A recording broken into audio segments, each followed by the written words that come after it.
You've entered the Overrated Experience Sports Betting Podcast. I'm your host, Kyle Blondin. Welcome to episode 26.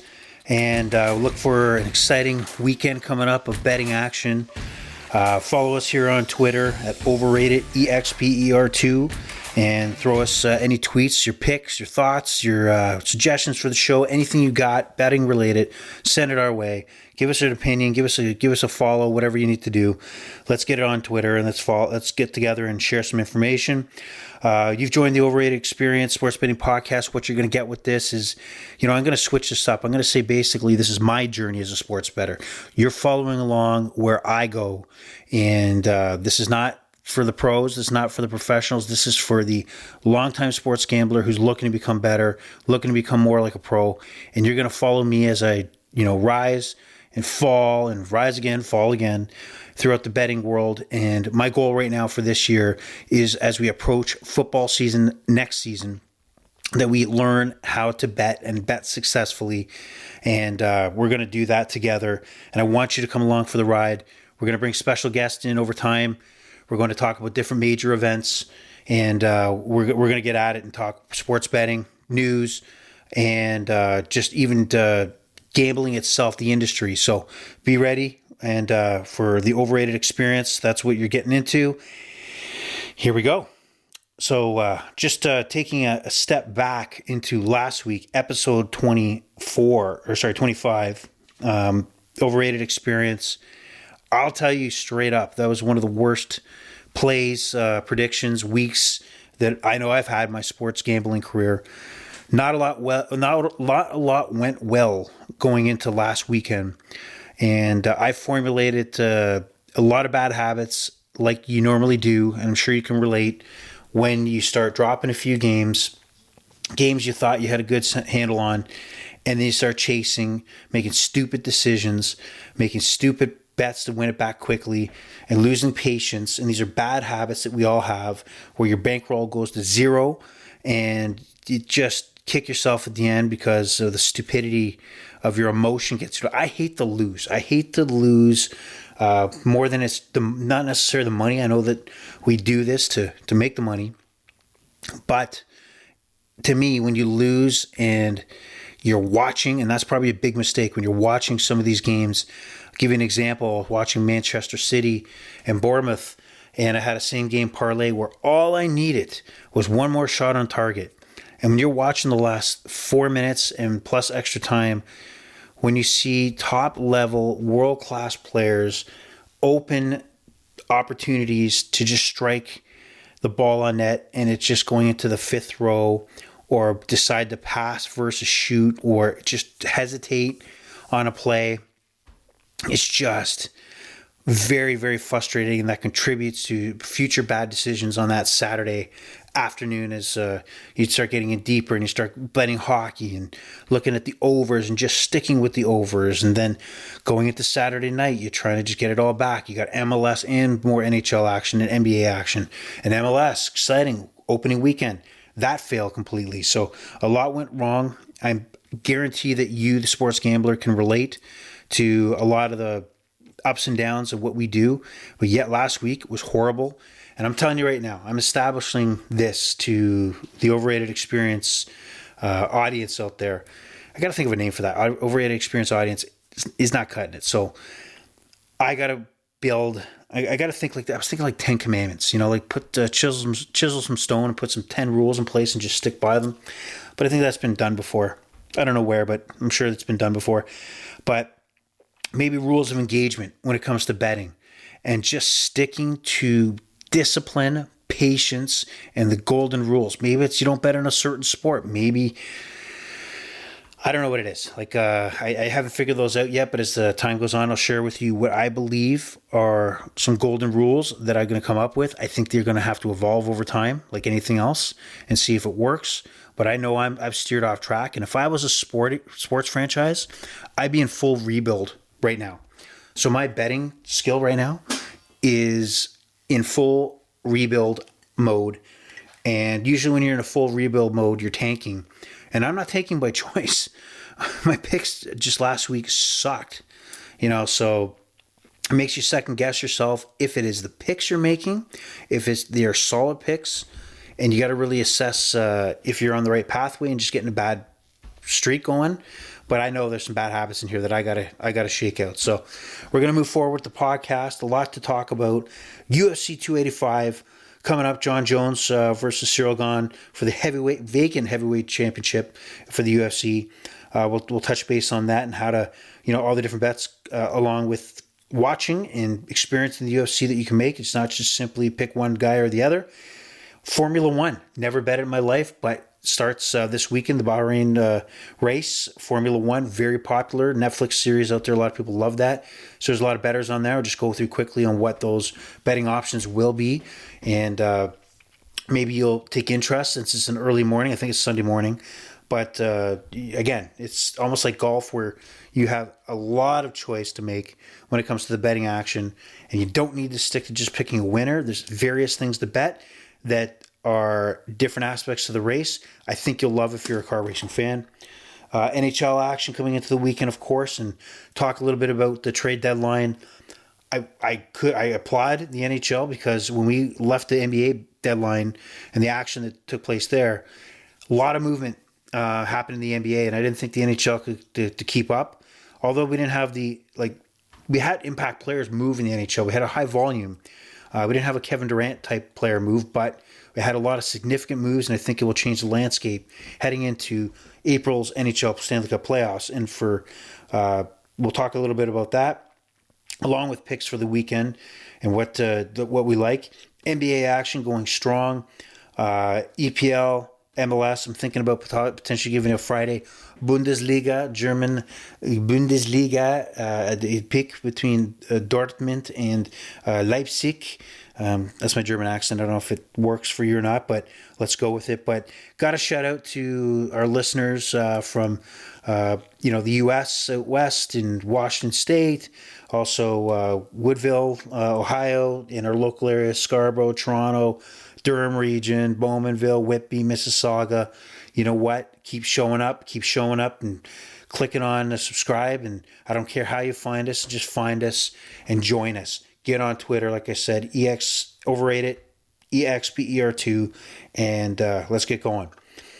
All right, so UFC 285, big event. The UFC has a lot of action going on a weekly basis, but had to bring this up because one of the biggest fights probably in the last little while, at least, that has caught my attention. And the main event, and I'm just going to stick with the main event here. And just for transparency, currently I'm using FanDuel, so I'll be speaking from the FanDuel site and looking at the odds and options from FanDuel. I recommend that you have more than one book. Again, this could be one of my rules because right now, just out of convenience, I'm just using the one book. But you should, if you're taking this seriously, have multiple books to keep and compare odds and put your money in the right place and maximize your return. And also, I will give a shout out to, there's an app you can download called BetStamp. BetStamp, why you would download this is it provides you one area access point where you can check all the NFL, NHL, NBA action. And what you can do is compare the books in your area. So, for example, if I look at FanDuel, I can also compare it to Bet365, Sports Interaction, Points, Bet, etc. And if I have those accounts, then I know that if I'm going to pick, let's say, John Jones, I would pick this book over another because the odds are in my favor. So, BetStamp, I would recommend it. I do use it, and I do compare odds. So, there's something for you. There's a nice tip that you can take away. But UFC 285, you got to love the main event feel for it. This fight's going to go on after midnight. That's what you need to know. It's a Saturday night pay-per-view, 10 p.m. Eastern Standard Time that the main card starts. There's a whole whack of fights in the main card, a whole prelims, etc. And you have a buddy who is a hardcore MMA follower. And I'd recommend right now picking up the phone, texting that guy, because there is opportunities and fights that you can bet on that probably have a lot of value when you compare, the value you probably get on the main event, where it's been analyzed a lot deeper. But there's a lot of guys out there that are hardcore MMA, will pick out an up-and-coming fighter versus a veteran kind of on the downswing and probably give you some winners. So call that guy up. Call Cauliflower Ears Billy. I don't know what the hell you want to call him, but if you ever seen an MMA fighter, they got the cauliflower ear. So, but we're going to focus here on UFC 285's main event, which is Jon Jones versus Cyril Gane from France. Now, if you don't know, Jon Jones is potentially considered one of the GOATs, and some are saying that this fight could establish him as the only GOAT. I mean, you can argue that with GSP and Khabib and some other fighters, and Anderson Silva in his prime. But right now, Jon Jones for the heavyweight championship, he is a light heavyweight fighter that's moving up. He has fought in heavyweight before, so it's not like he hasn't been here, but he is the heavy favorite. He is 26-1, and if you don't know it, his 26-1, his only loss came from a disqualification from elbow strikes he threw earlier in his career to his opponent, and his opponent could not continue, and the referee decided at the time, the official decided at the time that he would disqualify Jon Jones. Dana White this week actually was talking about going to the Nevada State Athletic Commission, trying to scrub that loss off of Jon Jones' record because he is basically perfect. He has not lost. He is a phenom when it comes to MMA. He's taken on every comer. If you know the Jon Jones story, he's had a lot of outside of the octagon news stories pop up that have really, probably prevented more fights and more opportunity to see him fight, and established the GOAT status many years earlier than having to do it this weekend. So he comes in here with, I believe it's like a 3-year layoff. So I'll talk about what I think is going to happen here. And Cyril Gane is 11-1 in the UFC. His only loss came against Francis Ngannou. Now, Francis Ngannou, if you don't know, is and was the UFC heavyweight champion. He didn't lose his belt by a defeat. He lost his belt because of a contract dispute. He wanted more money. He wanted, to make some more cash as heavyweight champion, or whatever agreement they could not work out. He had to walk away, relinquish the belt, and this is the fight to grab that. Cyril Gane only loss came against Francis Ngannou, and it was a unanimous decision. So he comes into this fight. He didn't get knocked out by Ngannou, so he's a big guy. He's got a lot of hope here. So you have the GOAT, but has been off for 3 years, and he's in his now 30s, mid-30s, and Cyril Gane, who is mowed down everybody else he's faced, and just lost to Francis Ngannou. So what do you get out of this? Well, if you're looking from a straight-up situation, Jon Jones is -170, Cyril Gane is +138. And where do I lie on this? Where do I stand? Where do I go? What do I bet? I don't know. Well, I do know, because that's why you're here. I'm going to tell you. Cyril Gane, to me, you got to pick your spots in MMA. And maybe I'm out on a limb here, but there's a point where a fighter gets old. There's a point where a fighter does not want to do what they need to do to put themselves in a position to beat the up-and-coming killers that are constantly being produced by several gyms and countries that are putting fighters forward. And I tended to look at this fight and look at, maybe this is the time the +138 for Gane is where it needs to be. You had Daniel Cormier, who lost twice against Jon Jones, biggest rivalry for Jon Jones, said something interesting. He talked about some of the great things that Jon Jones does, like the knees, ground and pound, but doesn't really punch hard. And that stood out to me as the heavyweight division. I don't know if 30 more pounds on his frame is going to change that, but does that mean for sure that if Jon Jones does win, we're going the distance? I don't know. It might mean that. But does it mean that Cyril Gane, gets into the octagon and is able to knock Jon Jones out or overpower him? So there's a lot of things to think about, and I think I'm going to put my money on Cyril Gane on this one at +138. I think, again, you got to pick that time and place where that superstar does decline. In the MMA world, it declines fast. Ask Anderson Silva, the best, arguably the GOAT, and he declined after, very quick after he peaked. And every fighter does that. It just happens.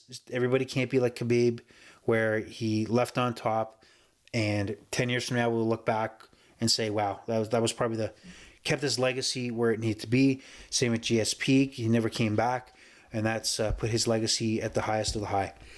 Now, for folks out there, if I could speak English, that have never really dabbled into betting UFC, what's going to happen? You're going to sit out there and say, "Hey, Kyle, I'm waiting on the NHL, NBA, EPL stuff. That's why I'm here."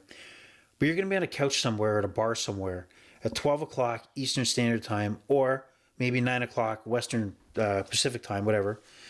And you're going to be thinking, I need something to bet on. Well, the only thing's going to be the main event on the UFC card, and you're going to wish you listened a little further. So here's your chance. Put the whatever you got down and take a listen. So again, there's many options if you look at your betting account, whoever you're with. So I'm, again, FanDuel, but check out your Bet365 or Sports Interaction for all the different options. There's a lot of fun options. So if you're not into picking what fighter is going to win, there's a million other things to bet on. And I'm going to go through a couple cool ones you might want to take a look at. Method of victory. You have a combination that you can pick whatever fighter you want and how they'll win. So, for example, if you want to get a plus 390 payoff and pick Jon Jones because you think he's going to win by KO or TKO, meaning he's going to knock Gane out, or he's done on the ground, like choking on his own tongue, or the referee stopped it because he's beating the crap out of Cyril Gane. That's where you'll get your Jon Jones by TKO or KO.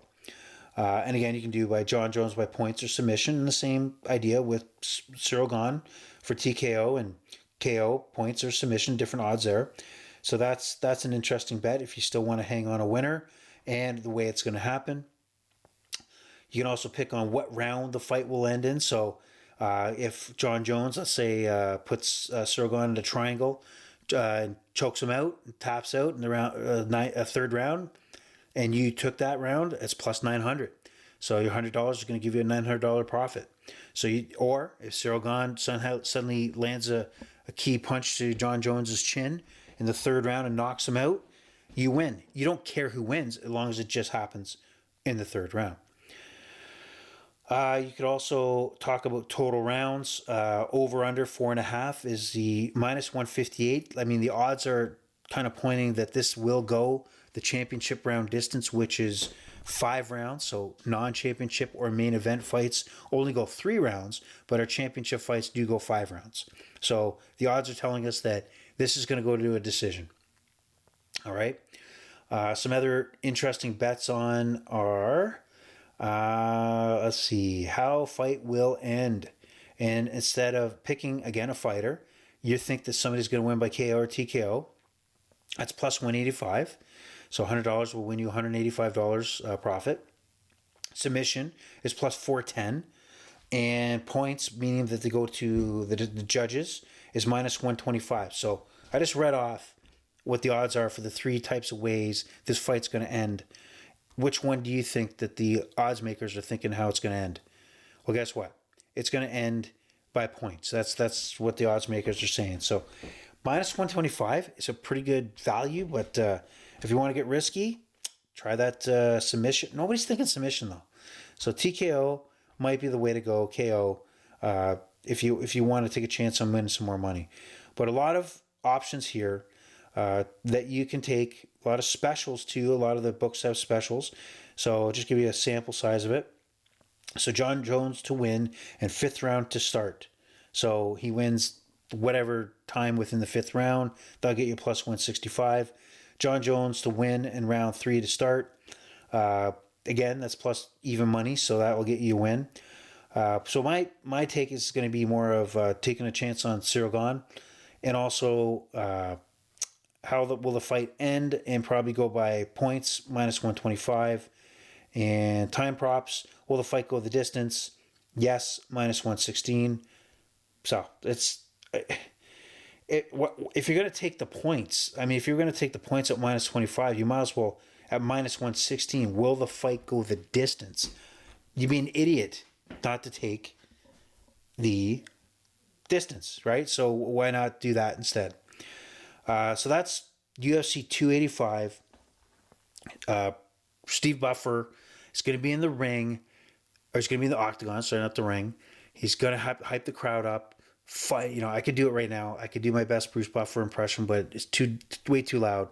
If you guys know the boxing scene, but I could even do Steve Buffer and kind of give an impression. But again, too loud. I don't want to wake you up if you were listening to this early in the morning while others are around. So great event. Take your time. Watch UFC 285. Get on it, and we'll see where it goes and have some fun with it. Have a few beers. It's going to be after midnight. Probably at a house somewhere watching on pay-per-view, aka IPTV. So enjoy yourself. Now, moving on. I'm not even going to bet this, but I think it's just worth talking about, and I find it interesting. Popular sport and getting more and more popular is Formula One auto racing, and Formula One is back. The Bahrain Grand Prix, and again with a lot of options to bet if you want to wake up early and bet it on a Sunday morning. And that is Max Verstappen. Don't even know who that is, to be honest. Minus 135 is the favorite to win the race. Charles Leclerc, plus 380. Lewis Hamilton, who is probably the most famous driver, like multi-time champion, is at plus 750. There's a lot that goes into Formula One racing. Obviously, the technology, the kind of car you're driving, Mercedes, Ferrari, whatever it may be. Something to really look at. So you can pick the overall winner, which you might, I don't really want to do that because I have no idea who's going to win. But you can also take a lot more bets like podium finish. Max Verstappen will be at least finished in the top 3, but that's a minus 320, so a lot of juice there. That's one interesting bet. Top 6 finish, and you pick there's a Canadian there, Lance Stroll. All right, plus 250. Good job, Lance. Top 6 is pretty interesting, right? You don't need to pick the winner. Team of winning driver, and you got Red Bull, Ferrari, Mercedes. Red Bull looks like the favorite, minus 185. So there's a lot going on here. First car to retire. So you're sitting there betting that a car is going to that's it, we're over, it's done. Alpha Tour, I don't know who that. Alpha Tour, Turi is the vehicle type. I guess it's got to be an up and coming racing team, but they're plus 500 to say, yeah, that's it, I've had enough. All right, I did. You said like 300 laps, but I think 100's good. I'm heading out. See you later. Qualifying, like even you can even bet the fastest in practice one. Wow. And that's Charles Leclerc is plus 180 and is the favorite. I don't even know how you would measure that or when. Fastest lap in the race. So, you might pick a driver that does not win the race, but that one lap, he is the fastest driver or fastest lap. It's a lot of options here that if you know your auto racing, that there might be some money to make here. So take a look at that if you're interested. Formula One is back. Now we dive into NHL action. National Hockey League trade deadline is tomorrow, March 3rd. And it's hard to believe that there is anything left to do as far as player movement. There has been a lot of player movement and some significant moves made for, there's only going to be one Stanley Cup winner. So there's a lot of teams thinking that they get in the show, get in the dance, they can make a run. And that's happened before. That's the history of the NHL. You just got to get there. And it's not uncommon to see an upset and a team going to go on a run.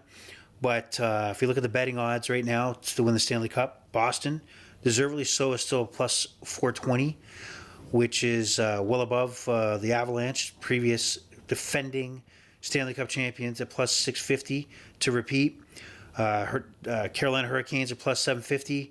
And rounding out, you have, actually the Leafs are ahead of that, but what I thought was interesting is New Jersey and the New York Rangers are plus 1,200.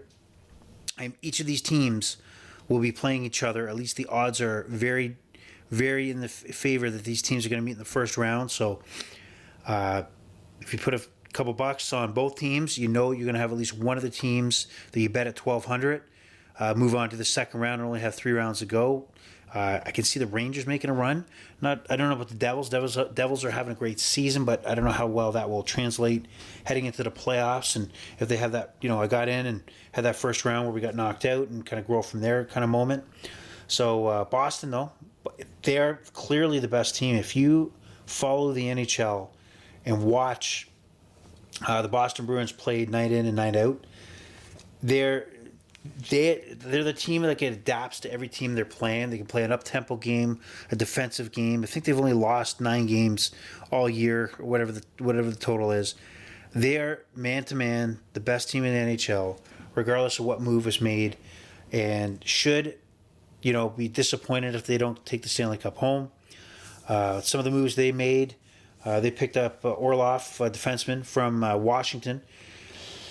And today or yesterday, whatever, they picked up Bertuzzi from the Detroit Red Wings, which is a great fit for this team. They have so much depth, but apparently that's to replace Taylor Hall, who went down and is on LTIR, which freed up some cap space as well. Tyler Bertuzzi, and replacing Taylor Hall. Interesting note from Boston, they just signed uncharacteristically David Pastrnak, to an 8-year, $90 million contract. And now the story, if you followed the Boston Bruins for a lengthy period of time, is that their success can be tied to guys taking a hometown discount. The Brad Marchands and, Patrice Bergerons have taken less money that they could have gotten in the open market. This goes against it.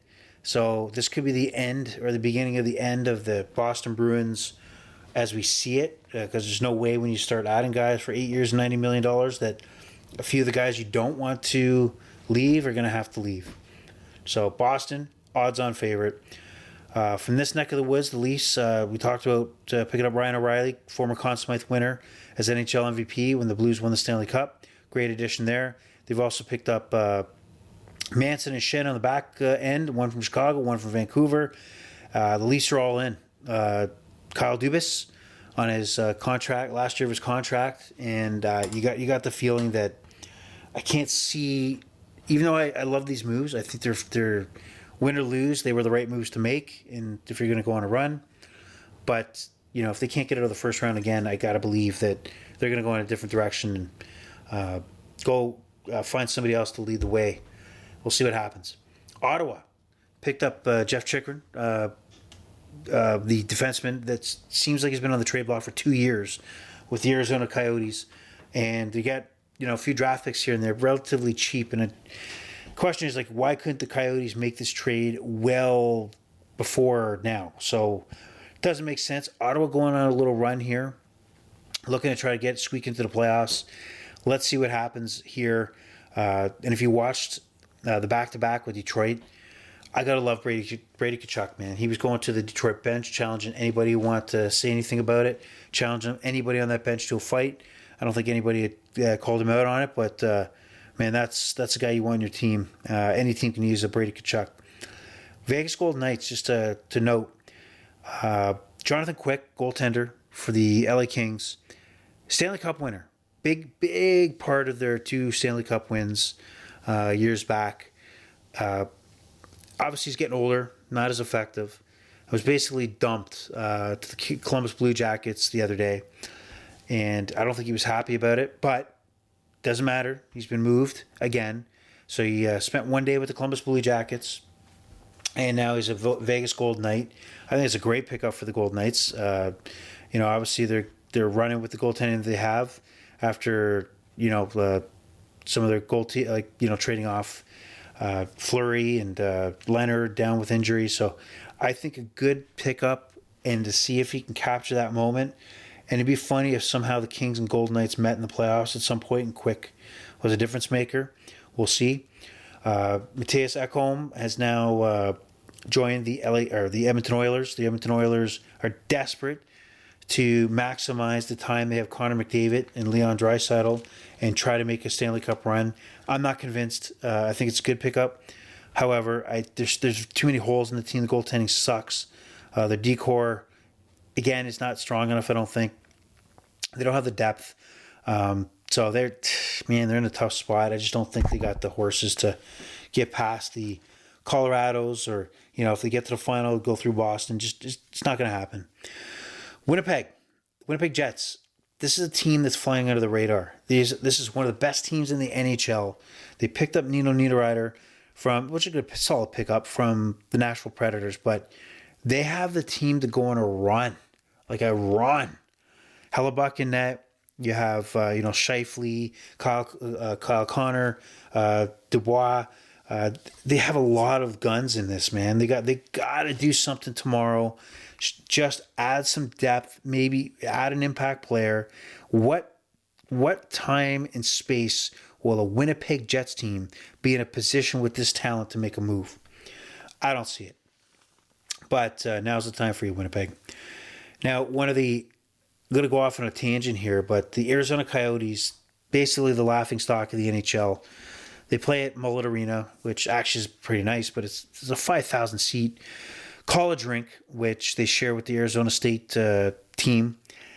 And the myth here is that in a couple years' time, they'll have a new rink built, but they've already moved to this rink before even securing funding and approval to build this imaginary rink. We'll see if it happens. But what they have done over the last week or so is that the majority of their salary that is on the books to get them to the floor of the NHL's payroll cap is on LTI, long-term injury reserve, meaning that they're picking up guys like Jacob Voracek they traded for today from the Columbus Blue Jackets, who's not going to play. And they purposely picked him up because they could take his salary against the cap, but the majority of his salary, to my understanding, is being paid by insurance. And they've done this again. They picked up earlier in the year Shea Weber's contract off the Montreal Canadiens. They have several players that are not going to play for them that are on their books just to doctor what the cap looks like. And it's embarrassing. It's embarrassing. I mean, the league came out and said that they're going to closely monitor and look at any trades that involve players on LTIR, but they're signing off on multiple trades that the Coyotes have made to clearly just meet the minimal standard to their commitments to a quote-unquote bottom of the cap, even though money's not coming out of their pocket. It's disgusting. It's a joke. And the NHL even coming out to say that we're keeping an eye on it. Well, explain this. Explain how you have today, for example, that the Coyotes can start adding players that do not exist technically. They don't. Some of them will not play for a long time, if at all, again in the NHL. And by the time they do, they're most likely to get dumped by the Coyotes to somewhere else anyway. Where, because of the cap, the Rangers had to play a man short tonight against the Ottawa Senators.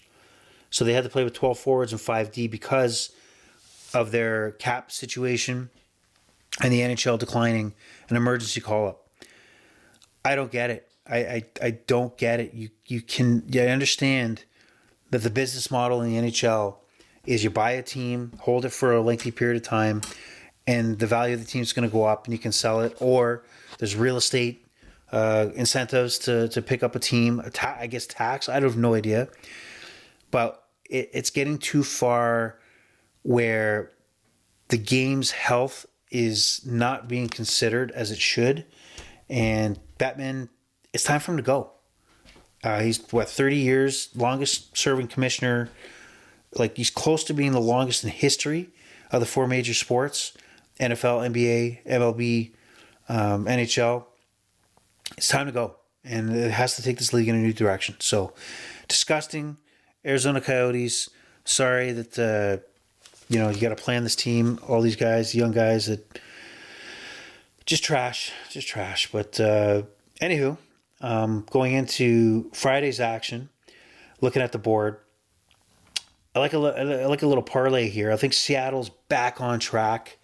The last few games have been, putting the puck in the net and kind of showing that that form that they did when they went on that lengthy 7-8 game road trip, wherever it was, and they were almost perfect, if not perfectly, can't recall. And they're in Columbus tomorrow, and I don't think there'll be a letdown.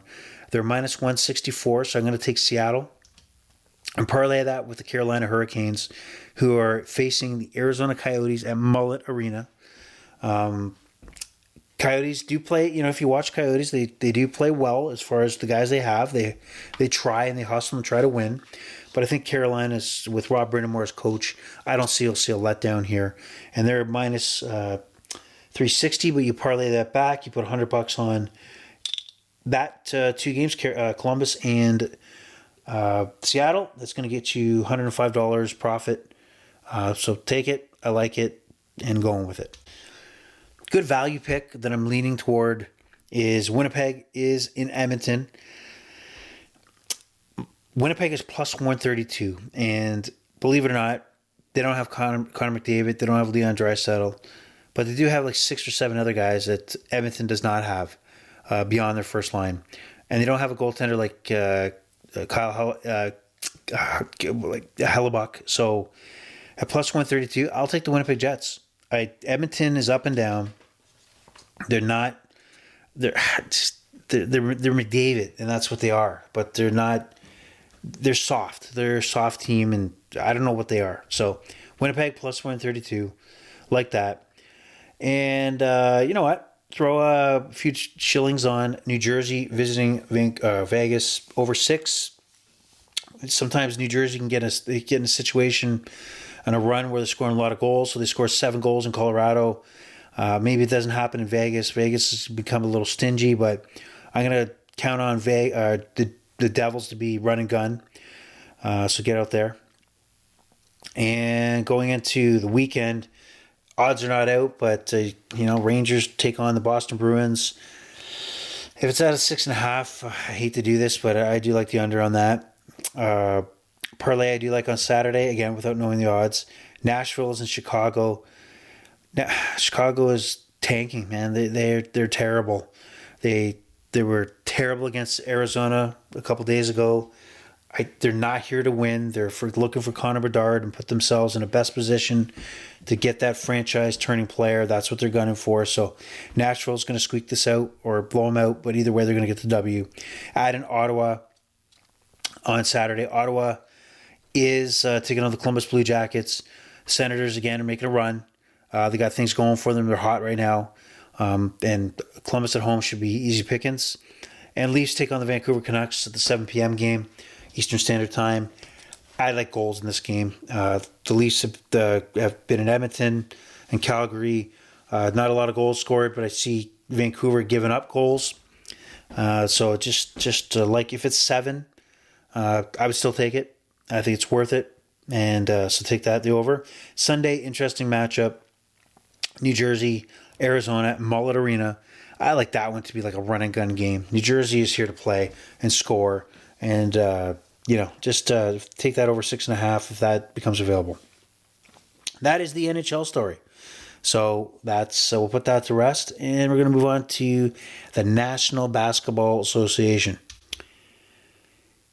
So, NBA picks for Friday, looking at the board. One that stands out to me, it's a little iffy because you start playing teams that are subpar, that are born losers, then, you got every right to get burned. But I look at the Orlando Magic taking on the Charlotte Hornets at minus 3.5. I see a lot of value there at the minus 3.5 for Orlando to win. LaMelo Ball is out. He's done. Like, his ankle's done. Like, he broke his ankle, so he is not going to be playing. He's their most impactful player. And I recall a few weeks back, about a month ago, Orlando walked in, handled Charlotte with their best players. LaMelo Ball could not do anything. Like, so it's a no-brainer to me that we're going to be going on Orlando here. And, but these bad teams always become a problem and don't show up when you think they are. So that's one of the problems with LaMelo Ball. Sorry, yeah, LaMelo Ball is he's out. So, but I like it. I'm going to do it.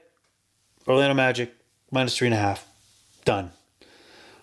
Phoenix, also, Kevin Durant made his debut the other night against Charlotte. Had 20 plus points in that matchup. He's money, man. Durant's money. So Phoenix, you gotta count them as the odds-on favorite to win the West. Go when they head into the playoffs, and they take on the Bulls on Friday night.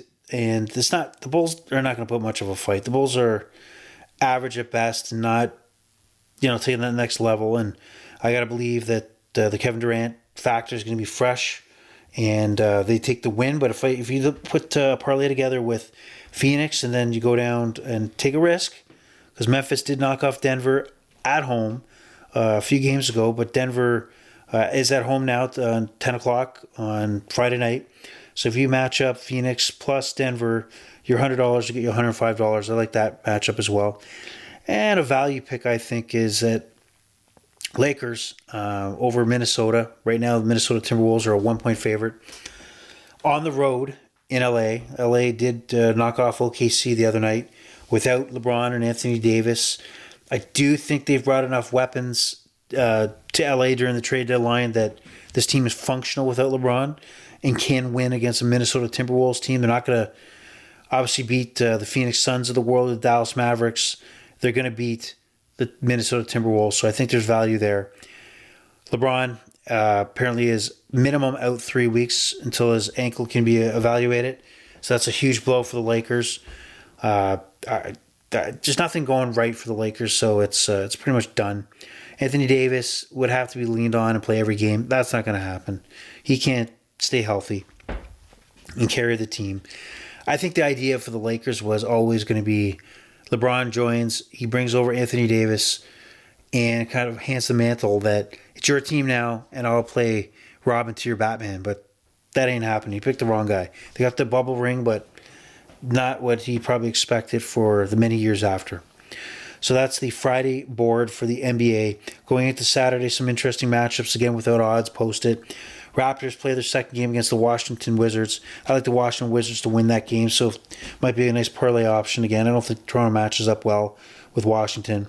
Big matchup, Philadelphia in Milwaukee. Love Milwaukee at home. They're almost money there, regardless of who they're playing.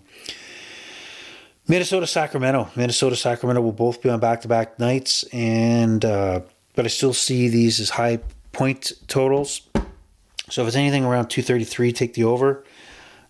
So I'll leave you with that. And Sunday, some just notable matchups.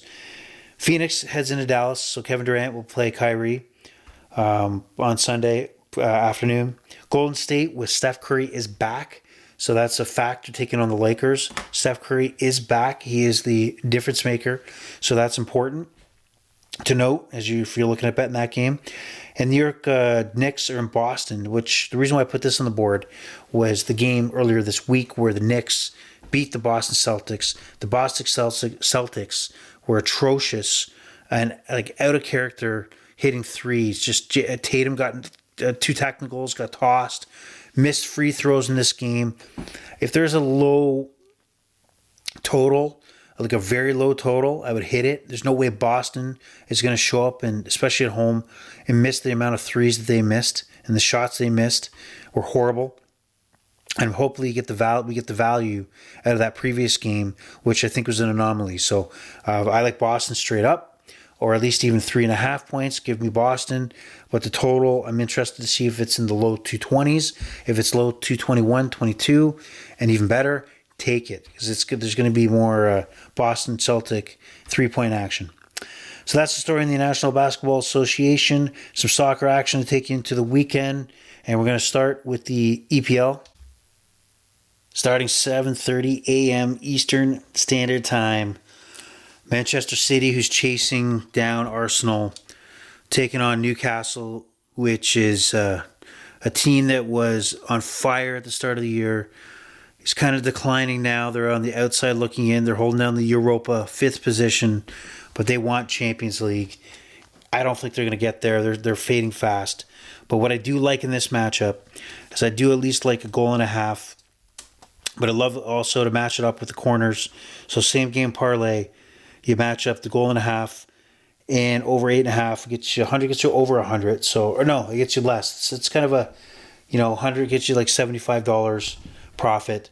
But I like corners a lot in this game. But at least a goal and a half. I think Newcastle's very aggressive. And I think that will push Man City to move forward. But I'm a little skeptical on the 3 goals versus needing 2 in this matchup. So I like that early in the morning. Nothing stands out to me, honestly, in the 10 a.m. games. But what does stand out to me is the 12:30 game on Saturday. Southampton, bottom of the table. Leicester City, one of the disappointments this year. I do see this more of a shootout. And so I like this game to go over. It should be even money. Should be in favor. I like this at least to be a 2-1 game, if not 2-2. Leicester City's kind of a wild card team, and they give up goals, score goals. They're just kind of all over the place, and Southampton just sucks. So over 2.5 there. And then going into Sunday for English Premier, big matchup. Liverpool hosts Manchester United. What I like here is this game to go over 2.5 goals and also 2.5 cards. What I like here about the cards is Liverpool is desperate. Jurgen Klopp is feeling the heat. Liverpool is not, performing to where they need to perform. And got to look at this matchup as a can't lose situation. They're going to be running and gunning. So I see at least 3 goals, but at least this game to be a little chippy. So 3 cards minimum. I think there's a good payout there. That's even money. So and I'll give you a bonus pick. It's not EPL. I'm going to get you a Friday 2:30 p.m. kickoff. And Bundesliga and Dortmund, who is chasing Bayern Munich at the top of the table, taking on Leipzig, who's also in the mix.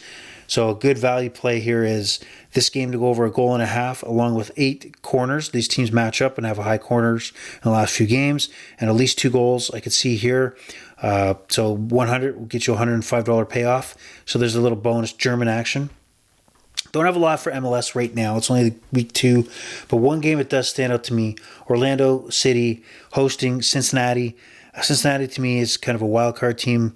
Kind of like what I said about Leicester City. I think they score a lot of goals and have a lot of wild games. And I like this game to go over 2.5 at -110. Great value there. And guess what? It's getting late. I am done. This podcast is done. I want you to listen. Give your comments again at Twitter. Overrated EXPER2, and let us know how you feel. Give us your opinions, thoughts, picks, whatever you want to do. So you're following my journey again, and this journey is over for tonight. Over and out.